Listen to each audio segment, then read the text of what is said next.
जैसे कि कल कमिटमेंट किया था कि मध्य प्रदेश का आधिऐतिहासिक काल के अंतर्गत हम वैदिक पीरियड को पढ़ेंगे। वैदिक पीरियड के अंतर्गत जैसे कि आप जानते हैं कि मध्य प्रदेश में वैदिक पीरियड का संबंध कौन से वैदिक पीरियड से है। तो आधिऐतिहासिक काल में मुख्यतः अगर भारत के संदर्भ में देखा जाए तो आधिऐतिहासिक काल में भारत के संदर्भ में आपका हड़प्पा सभ्यता आता है। हड़प्पा सभ्यता के बाद एक वैदिक सभ्यता आता है। वैदिक सभ्यता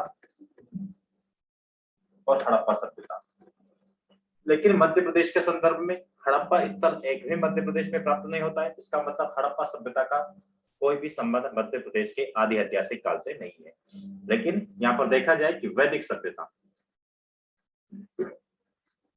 वैदिक सभ्यता, तो वैदिक सभ्यता का संबंध क्या पूरी तरह से मध्य प्रदेश से, तो इसमें भी पूरी तरह से वैदिक सभ्यता का प्रादुर्भाव मध्य प्रदेश में दिखाई नहीं देता है। इसका मतलब ये कि क्या मध्य प्रदेश में वैदिक सभ्यता नहीं हुआ, तो वैदिक सभ्यता का कौन सा अंश दिखाई देता है। तो वैदिक सभ्यता के दो भाग, एक होता आपका ऋग्वैदिक और एक होता आपका उत्तर वैदिक। उत्तर वैदिक सभ्यता, ऋग्वैदिक सभ्यता कह सकते हैं, और एक उत्तर वैदिक पीरियड या उत्तर ऋग्वैदिक काल और उत्तर वैदिक काल के रूप में भी इसको संज्ञा दे सकते हैं। अगर इसका देखा जाए कि इसकी शुरुआत, इसका समय अवधि कितना है, तो समय अवधि आपको देखने को मिलेगी जो इंडिया की हिस्ट्री में भी आप पढ़ते हैं 1500 से, ये वाला जो हिस्सा होता है आपका शुरू 1500 ईस्वी पूर्व से 600 ईस्वी पूर्व। तो आपको उत्तर ऋग्वैदिक दिखेगा आपको 1500 से 1000 ईस्वी पूर्व। तो वहीं उत्तर वैदिक पीरियड दिखेगा आपको 1000 ईस्वी पूर्व से 600 ईस्वी पूर्व। लेकिन मध्य प्रदेश का संबंध या ऋग्वैदिक काल का संबंध मध्य प्रदेश के किसी भी स्थान विशेष से न होने के कारण मध्य प्रदेश में ऋग्वैदिक काल के कोई भी साक्ष्य प्राप्त नहीं होते हैं।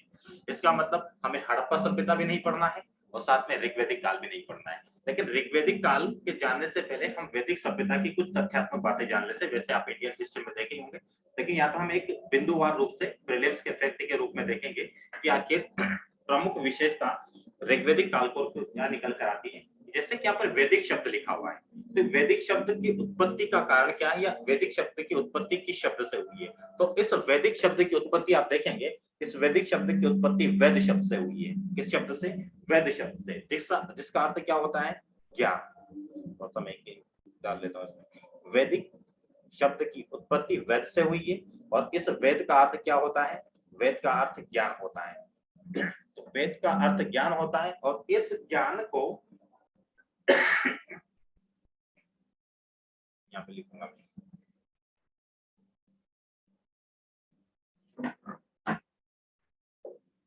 वेद से इसकी उत्पत्ति, जिसका अर्थ क्या हो रहा है? ज्ञान।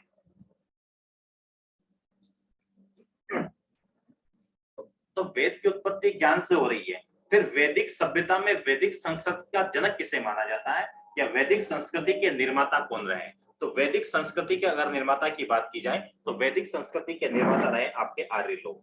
तो जब आर्य लोग वैदिक संस्कृति के निर्माता रहे हैं तो उन निर्माताओं के आधार पर आर्यों का भी अर्थ देखा जाएगा।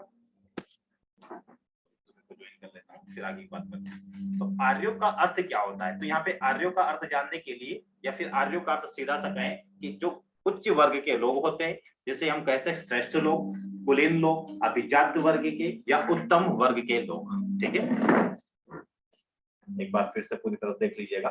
वैदिक शब्द वेद से उत्पन्न हुआ है, जिसका अर्थ क्या हो रहा है? ज्ञान। वैदिक शब्द की उत्पत्ति वेद से, जिसका अर्थ होता है ज्ञान। लेकिन जो आपकी वैदिक संस्कृति है, इस वैदिक संस्कृति के निर्माता कौन रहे? आर्य लोग। इस आर्य का अर्थ क्या होता है? आर्य का अर्थ, इसका अर्थ होता है उत्तम, श्रेष्ठ, कुलीन, तो उच्च वर्ग के लोग। सीधा संबंध है इसका मतलब कि आर्य लोग का अर्थ उत्तम, क्योंकि इन्होंने वैदिक संस्कृति का निर्माण किया है। तो वैदिक संस्कृति का निर्माण किया है। जहां आर्य लोग ने किया है तो आर्य का अर्थ होता है उत्तम या अभिजात या कुलीन या उत्कृष्ट लोग। तो ये आर्यों की भाषा। और एक और बात हम करेंगे कि इनकी भाषा क्या थी। तो भाषा थी, एक ही शब्द में बात करें तो इनकी संस्कृत भाषा थी। तो ये इतने बिंदु आप ध्यान रखिएगा, बाकी आप इंडियन हिस्ट्री में जरूर पढ़े होंगे। वैदिक सभ्यता को लेकर वैद शब्द से उत्पत्ति हुई है, निर्माता आर्य है और इनकी भाषा संस्कृत है। ये 3 पॉइंट आपको ध्यान रखना है। फिर सीधा हम एंटर करेंगे उत्तर वैदिक काल में, क्योंकि ऋग्वैदिक काल का संबंध मध्य प्रदेश से न होने के कारण हमें ऋग्वैदिक नहीं पढ़ना होगा। ठीक है, फिर यहाँ पर हम एक स्टोरी की चर्चा करेंगे, किस प्रकार की स्टोरी हमें नजर आती है, किस प्रकार के वंशज हमें दिखाई देते हैं कि मध्य प्रदेश के आदि ऐतिहासिक काल में, या फिर हम कहें कि मध्य प्रदेश के आदि ऐतिहासिक काल से लेकर प्रागैतिहासिक काल के बीच में किस किस प्रकार के वंशों का उद्भव हुआ है, कैसे रामायण काल आएगा, कैसे महाकाव्य आएगा, या फिर कैसे महाभारत काल आएगा, उनकी चर्चा हम करेंगे यहाँ पर।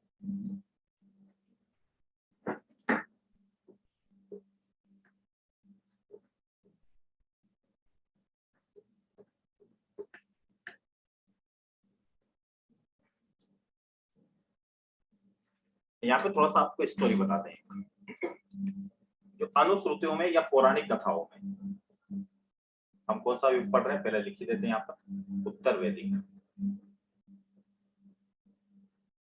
उत्तर वैदिक काल, उत्तर वैदिक काल की ये कहानी है कि पौराणिक कथाओं में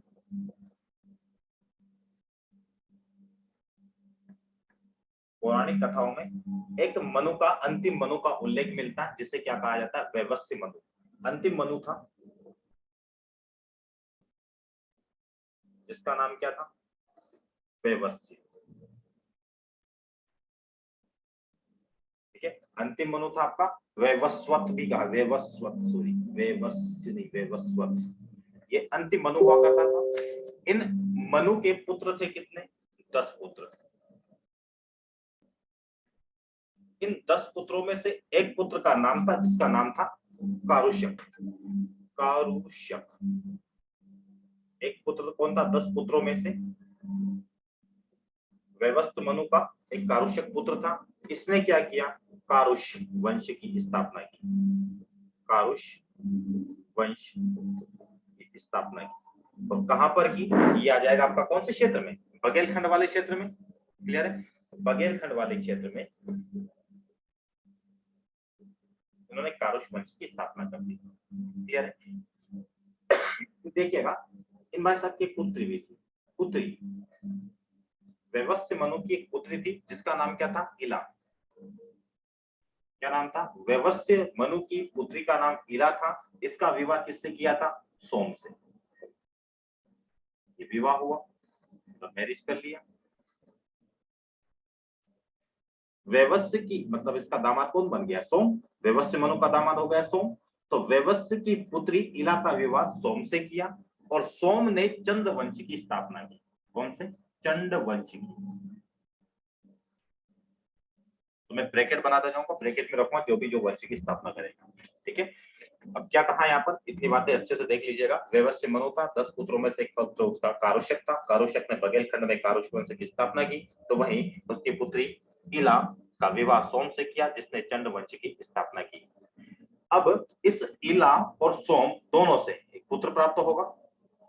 इला और सोम दोनों का पुत्र था उर्वा, उरुखा। ठीक है, ये किसका पुत्र है, सोम और इला का। ये पुरुरवा, पूरा अलग अलग कीजिएगा इसको, पुरुरवा, ये वा अलग है, खा मत कर दीजिएगा इसको। ठीक है, तो ये सोम और इला का पुत्र है। तो इन्होंने, ये पुरुरवा ने एल साम्राज्य की स्थापना की। यहाँ ऊपर लिखूंगा मैं, एल साम्राज्य। बस ये की पॉइंट याद रखना आपको, किसी भी साम्राज्य, कारुष्यक वंश की स्थापना किसने की, तो कारुष्यक ने। चंड वंश की स्थापना किसने की, सोम ने।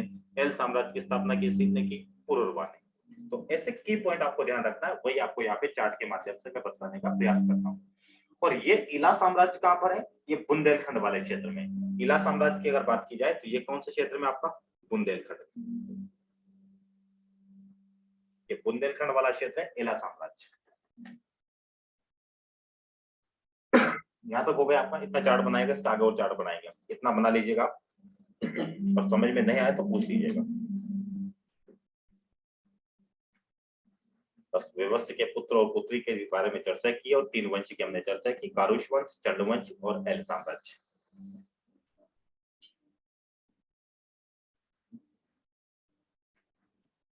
बना लिया। अब इसके बाद इसको रफ करूंगा मैं। पुरोरवा का ध्यान रखिएगा, यही सम लेकर चलेंगे।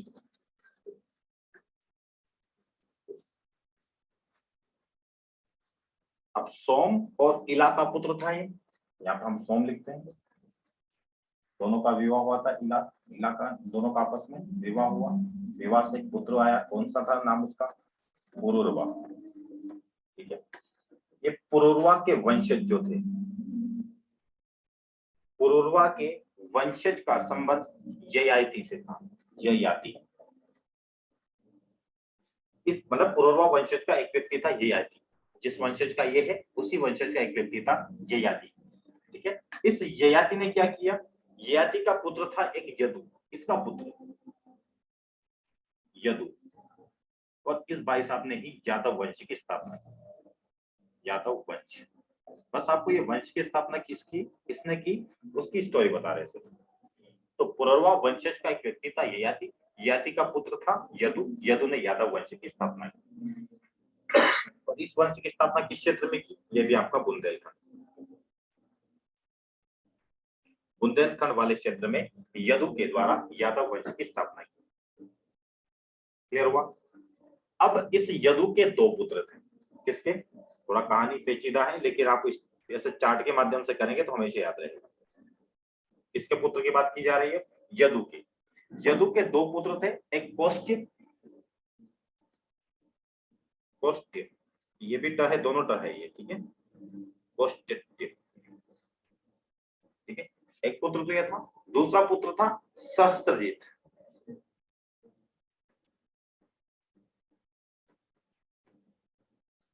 तो ये सहस्त्रजीत जो था ये हेहई वंश से संबंधित था। हेहई वंश। और कौष्ट जो था ये किस वंश से संबंधित था? ये आपका जो ये यादव वंश है, इसी से संबंधित था। बस यहाँ तक आपको कहानी ध्यान रखना है, कौन से वंश से कौन संबंधित है। बाकी आगे कहानी में आपको बताऊंगा कि कैसे अपनी मंदाता नगरी कैसे बनेगी, कौन बनाएगा इसको, महिष्मती नगरी कौन बनाएगा, इसके बारे में अभी चर्चा करेंगे। राम के भाई शत्रुघ्न क्या करेंगे, विदिशा में जाकर ये एक राजधानी कुशावती बनाएंगे। सबकी चर्चा एक एक करके बिंदुवार करेंगे चार्ट के माध्यम से। चार्ट पर पकड़ बना के रखिएगा बस।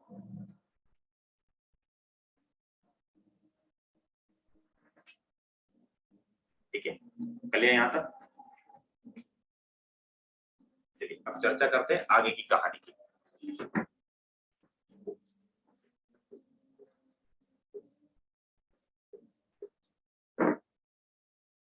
अब मध्य प्रदेश में कारकोट वंश के जो नागवंशी शासक थे, आगे भी शासक आपने इंडियन हिस्ट्री में पढ़ा होगा नाग शासक के बारे में।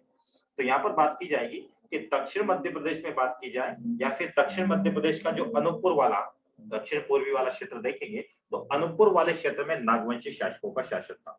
नागवंशी शासक कहां पर? दक्षिण पूर्वी एमपी क्षेत्र बात करें तो अनूपपुर वाला क्षेत्र। अनूपपुर क्षेत्र में नागवंशी शासकों का शासन था। और उत्तर मध्य प्रदेश में बात की जाए तो वहां पे गंधर्व शासक थे। गंधर्व शासक ये कहां पे क्या? आपके उत्तर मध्य प्रदेश में।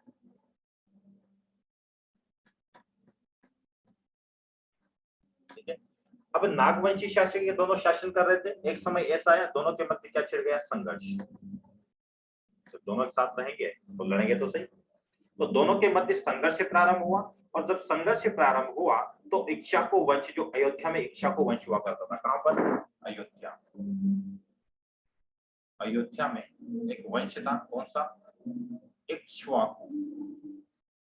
इक्ष्वाकु वंश। देखिए कैसे की स्टोरी बनती है कि नागवंशी शासक दक्षिण मध्य प्रदेश या दक्षिण पूर्वी मध्य प्रदेश अनूपपुर वाले क्षेत्र में शासन कर रहे थे, तो वही गंधर्व शासक उत्तर मध्य प्रदेश में कर रहे थे।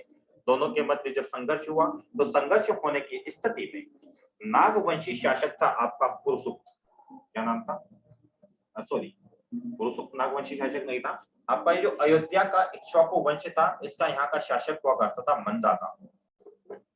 कौन हुआ करता था, मंदाता। इस मंदाता के 3 पुत्र थे, इस मंदाता के 3 पुत्र थे। 3 पुत्र में से एक पुत्र का नाम था पुरुषुक्त।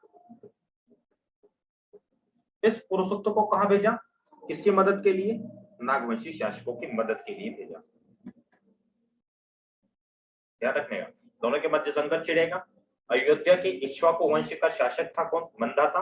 तो मंदाता का पुत्र था, 3 पुत्रों में से एक पुत्र पुरुषुक्त। अब इस पुरुषुक्त को मदद करने के लिए भेजा कहां पर, नागवंशी शासकों की मदद करने के लिए। अब कौन जीत जाएगा, नागवंशी शासक विजय होगा। मदद जैसे की तो विजय कौन हुआ आपका, नागवंशी शासक की विजय हुई, गंधर्व शासक हार गए। तो अब क्या होगा कि जो नागवंशी शासक है, इसकी पुत्री नागवंशी शासक की पुत्री रहेगी, इनकी पुत्री। और पुत्री का नाम क्या है, रेवा। रेवा नाम है, रखे नहीं, वो भी नहीं, ये रे और ये वा। रेवा नाम था पुत्री का। इस पुत्री का विवाह किससे कर दिया, पुरुषुक्त से। इसलिए हमें नर्मदा नदी का नाम क्या मिलता है, रेवा नदी। ठीक है, तो रेवा पुरुषोत्त का विवाह किया रेवा नदी से, क्योंकि खुश हो गए, क्योंकि पुरुषोत्त ने इसकी मदद की थी। मदद की तो अपनी पुत्री का विवाह किससे कर दिया, पुरुषोत्त से कर दिया। तो ये पुरुषोत्त और रेवा के बीच में विवाह की स्टोरी की कहानी क्या, ये स्टोरी कैसी बनी, नागवंशी दोनों के मध्य संघर्ष हुआ। संघर्ष के कारण अयोध्या के इक्ष्वाकु वंश के राजा मंदाता ने अपने पुत्र को मदद के लिए भेज दिया, और मदद के उपरांत नागवंशी शासकों की विजय हुई। और विजय के उपरांत देखा कि नागवंशी शासक इतने खुश हुए कि अपनी पुत्री जो थी रेवा, उसका विवाह कर दिया किससे, पुरुषुक्त से।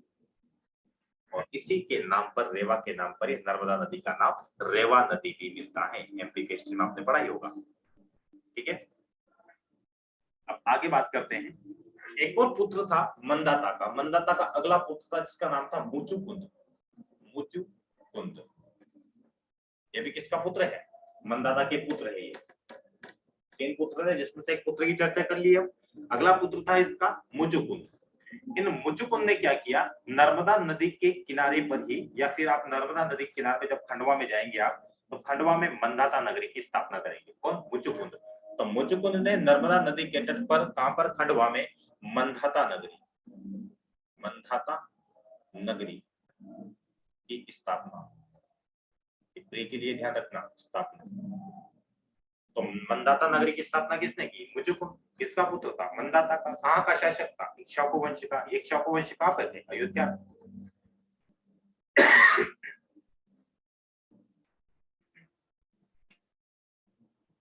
ठीक है, इतनी कहानी याद रहेगी। अब आगे देखते हैं। अब हमने थोड़ी देर पहले यादव वंश के बारे में बात की थी, यादव वंश के बारे में। और यादव वंश की यदु ने इसकी स्थापना की थी। ययाति का पुत्र था, ययाति का पुत्र यदु था। यदु ने यादव वंश की स्थापना की थी। ऐसी यदुवंशी शासक थे हेयई राजा। कौन से थे, हेयई राजा। अब इसको मैं रफ करूंगा, आगे ये बात लिखेंगे।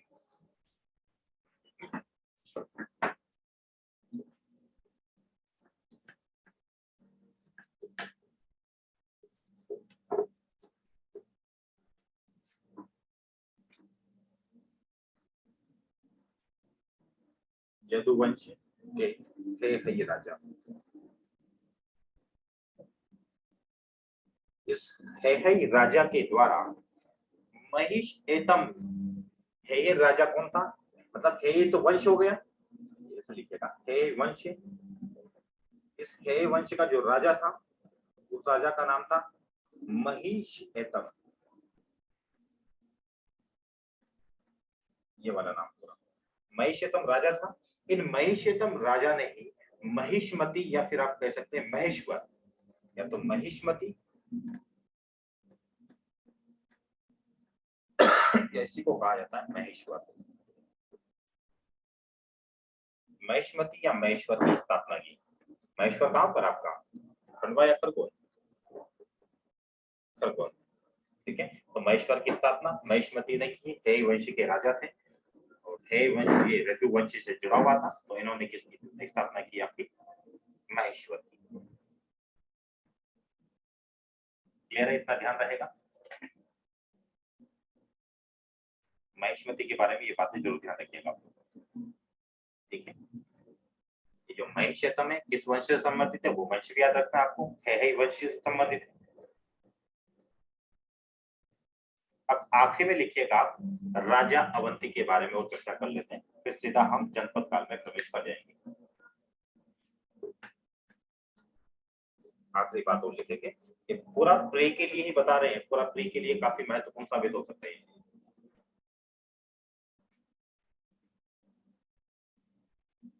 राजा अवंती, बस यही बात भाई साहब वो है जिनका नाम आज आप अवंती के रूप में जानते हैं, अवंती के रूप में जिसका राहुल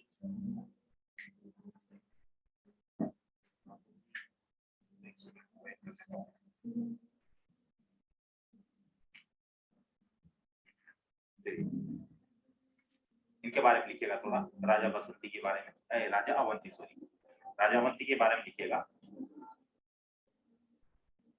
जयध्वज का पुत्र था ये, जयध्वज का पुत्र।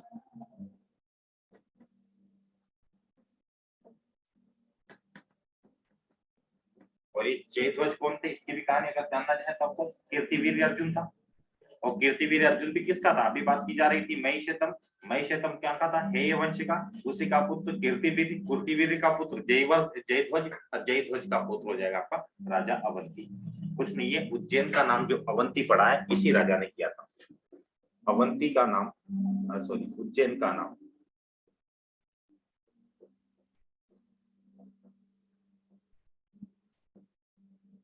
अवंती इन्हीं के नाम के आधार पर पड़ा, उज्जैन का नाम अवंती इन्हीं राजा के नाम पर पड़ा है।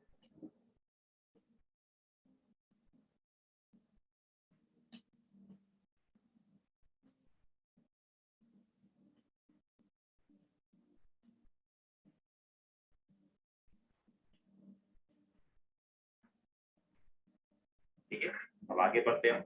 मध्य प्रदेश के कुछ जनपद रहे, उन जनपदों की चर्चा करेंगे आप। महाजनपद नहीं कहा मैंने, जनपदों की, और मैप के माध्यम से करेंगे आप। ठीक है, आज वर्तमान के कौन से क्षेत्र है, वहां पे कौन सा जनपद हुआ करता था, वो बस मेंशन करना है नाम कि इस जनपद से फलाने जनपद से फलाना नाम संबंधित था, बस इतना जानना है, बाकी हमें कुछ नहीं करना है। ठीक है, हेडिंग क्या डालेंगे आप?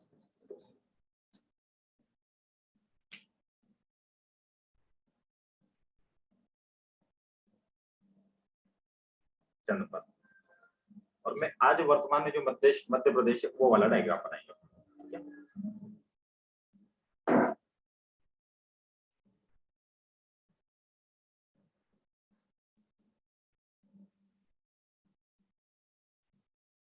ये आपका मध्य प्रदेश दिख भी रहा होगा, लगना भी चाहिए मध्य प्रदेश है। थोड़ा यहाँ से नीचे खींच देते हैं, थोड़ा ऊपरी पोर्शन जैसा लग रहा है इसको।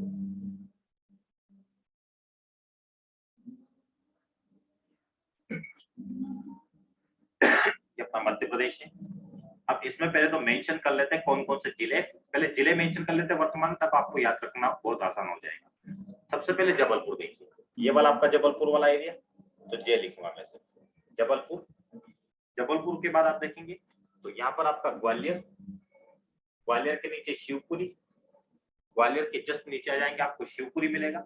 शिवपुरी के बाद ये वाला क्षेत्र आपका निमाड़ वाला क्षेत्र है, निमाड़ पहले क्षेत्र लिख रहे हैं आज वर्तमान वाले जो भी। इस क्षेत्र में आपको खजुराहो मिलेगा, खजुराहो।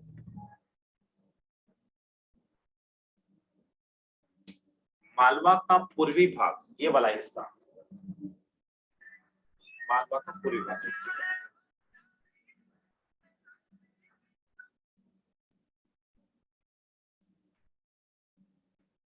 मालवा का पूर्वी हिस्सा ये वाला।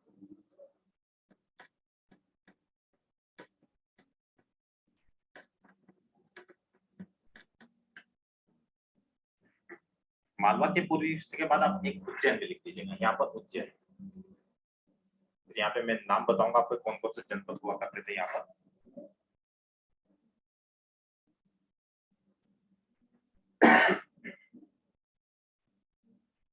ठीक है, और एक विदिशा लिख लीजिए। विदिशा कहां पर होना चाहिए? यहाँ पर विदिशा,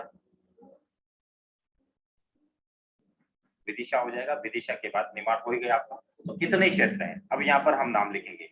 विदिशा जहां पर लिखा है वहीं पर क्या नाम लिख देंगे आप? दशाण। दशाण जनपद हुआ करता था यहाँ पर। कौन सा जनपद? दशाण जनपद कहां पर हुआ करता था? आपसे सीधा पूछा जाएगा। विदिशा। पूर्वी मालवा या मालवा के पूर्वी हिस्से में कौन सा जनपद हुआ करता था? तो यहाँ पर इस जनपद हुआ करता था आकार, आकर। ठीक है, आकर करता हुआ करता था। आकर, पूर्वी मालवा का हिस्सा आकर जनपद। खजुराहो में आपका कौन सा जनपद? चेदी जनपद। यही आगे जाकर विशाल रूप धारण करेगा, महाजनपद में परिवर्तित हो जाएगा। शिवपुरी में आप देखेंगे नलपुर। शिवपुरी में कौन सा हो जाएगा आपका? नलपुर। शिवपुरी में नलपुर। और ग्वालियर में लिखिएगा, ग्वालियर में आपका वत्स हो जाएगा। ग्वालियर में वत्स, जो आपका ऊपर चला जाएगा, ग्वालियर वाले रीजन में शामिल माना ही नहीं जाएगा। उज्जैन में आप अवंती लिख लीजिएगा। उज्जैन में अवंती।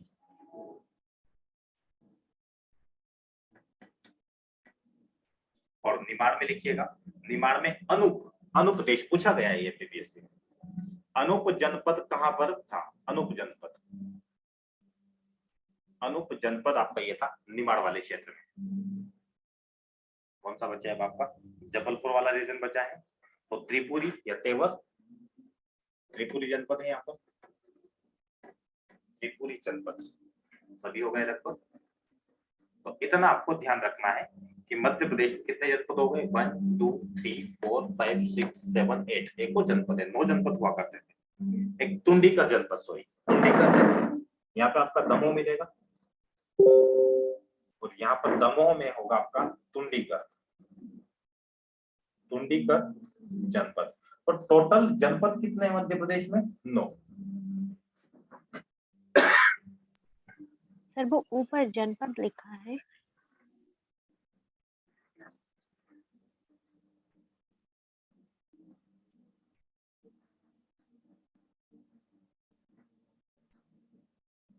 क्लियर हुआ सभी को?